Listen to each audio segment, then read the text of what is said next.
The attorney's letter came as a deep shock to me.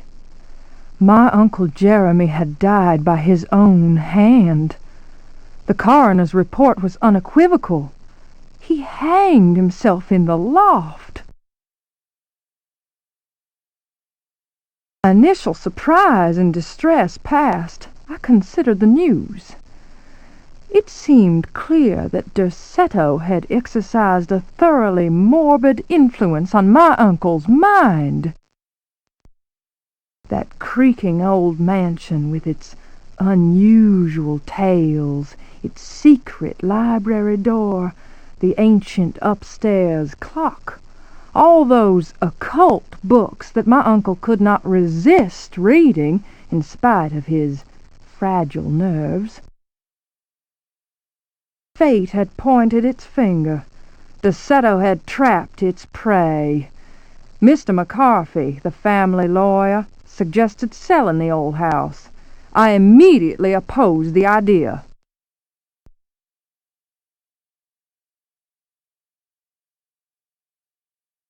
My duty is clear. I must go to Derceto.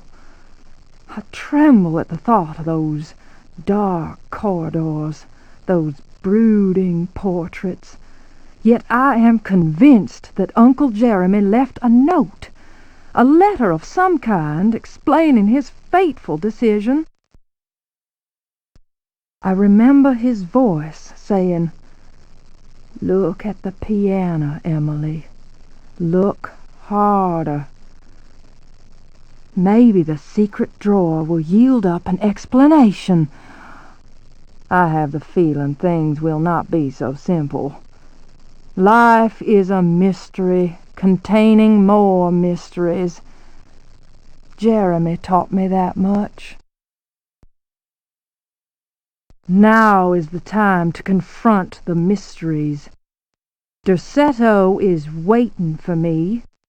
I pray that my fear is nothing more than the fruit of my imagination. Nothing will ever persuade me that my uncle was insane. But why did he, according to the police report, block the loft window with the old wardrobe?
Oh!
Ah!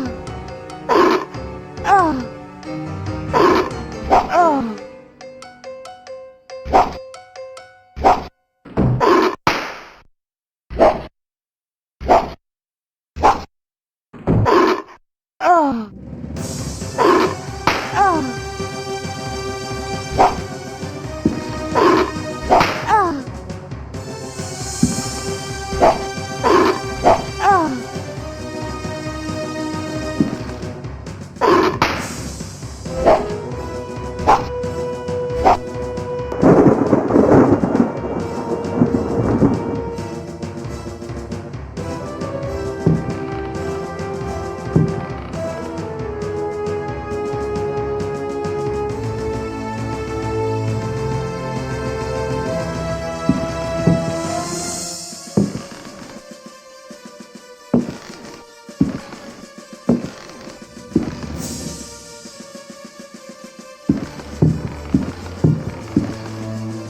Diary of Jeremy Hartwood. September 27th, 1924. I have decided to keep this diary. Too many inexplicable events have taken place recently. Never have dreams so haunted my every waking moment. Perhaps my romantic mind was too dull, and has only now woken up to these new paths and visions. Some, seeing my recent paintings, may question my sanity. I can only ask them, what is sanity? Where does madness begin? September 28th, 1924. The night is pitch black. I am again drenched in sweat. I was wandering in the dunes, among giant standing stones. They were arranged in a circle, and the wind whistled about them. I plunged my hand into the soil and felt that repulsive thing which was trying to catch me. It seized me. I struggled to break free of its loathsome embrace and managed to tear my hand away. It was covered in sticky substance. I was gripping a knife. October 5th, 1924. The stone circle is a pentacle. Derceto's library is filled with books on the occult.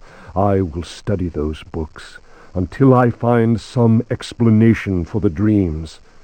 The visions that haunt me must be connected to my discoveries.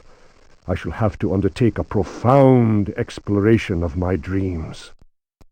December 16th. Dear God, I have found the knife. It was hidden here, and what I have learned fills me with apprehension. It is a sacrificial dagger belonging to some unholy cult. The thought of that blade tearing through human flesh horrifies me, yet I must continue my research. Derceto is a storehouse of treasures. Was my father right, after all? January 23rd. I spend all my days plunged in dusty books. The servants are convinced I am mad. At night, I awaken them with my screams. The dreams are draining what sanity I still have. I have tried staying awake, but in vain. My visions have changed. No doubt the influence of my father's research. February 7th, 1925. The Dark Man, that is what I call him, has revealed his true face to me. He appeared, as usual, near the fireplace, but this time he approached me. His terrible smile will haunt me to my dying day. His breath was ice, and his burning eyes froze me. I could not move. I know, as surely as I have ever known anything, that the face I saw, the face that has turned my nights into hellish torture, is the mask of death.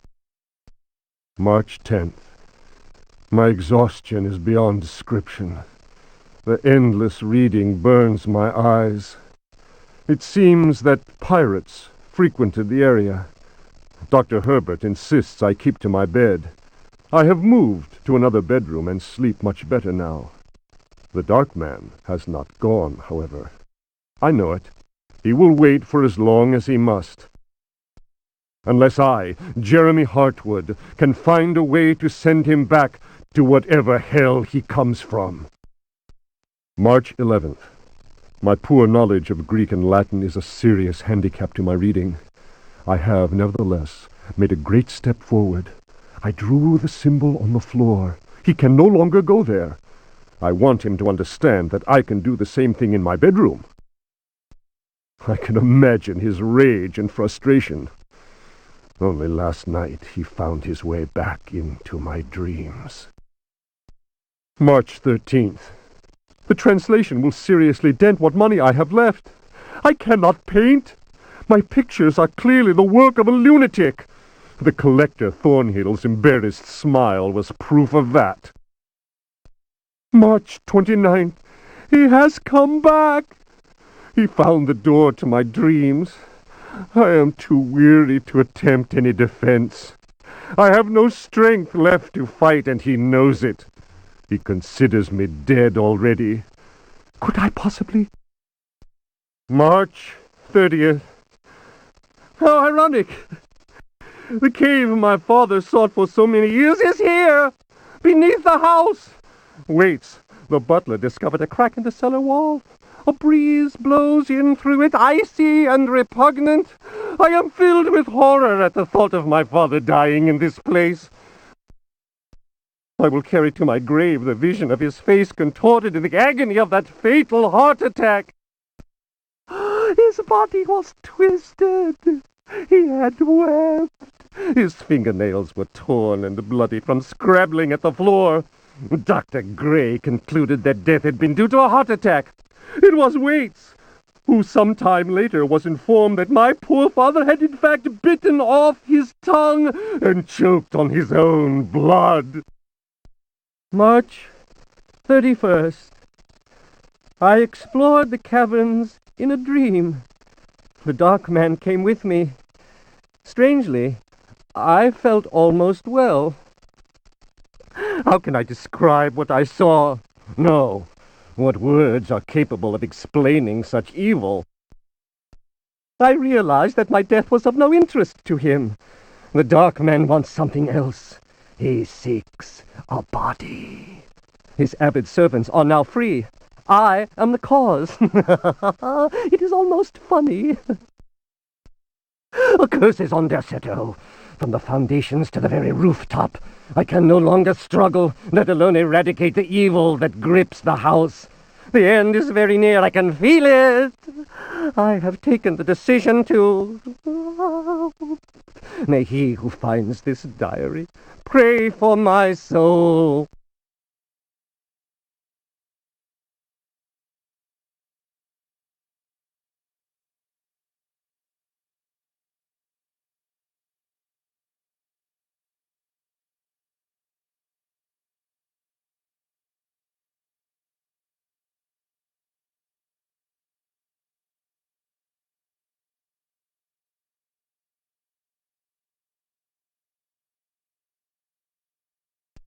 Fragment of the Myth of the Golden Fleece.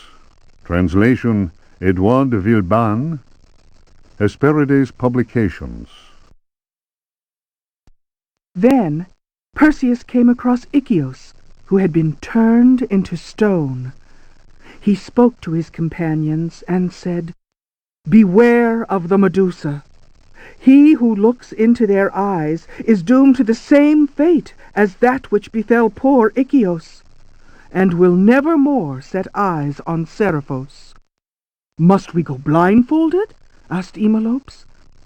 "Take up your bronze shields and polish them until they flash in the sun," answered Perseus. "Fill your hearts with courage. May Artemis guide us as though we were an arrow from her quiver." But Eumolpus was not satisfied. "Why do that, Perseus? Is 3 inches of sharpened metal not enough to destroy these accursed creatures?" Then Perseus drew his sword, which shone and glittered in the sun, and with it he dazzled Eumolpus. "Now what can you see?" the companions of Zeus' sons laughed. "Let us set to work, so that our shields may shine like mirrors."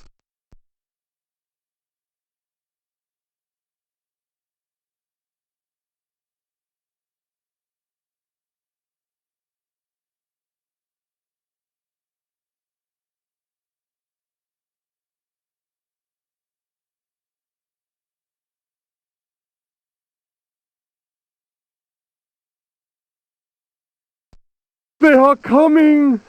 I have freed hellish forces, and now the price must be paid. Derceto is the prey of evil. The sun has set. They will find my body, but will not have my soul. I can imagine the master's fury and the terror in the hearts of his slaves. I hear their footsteps.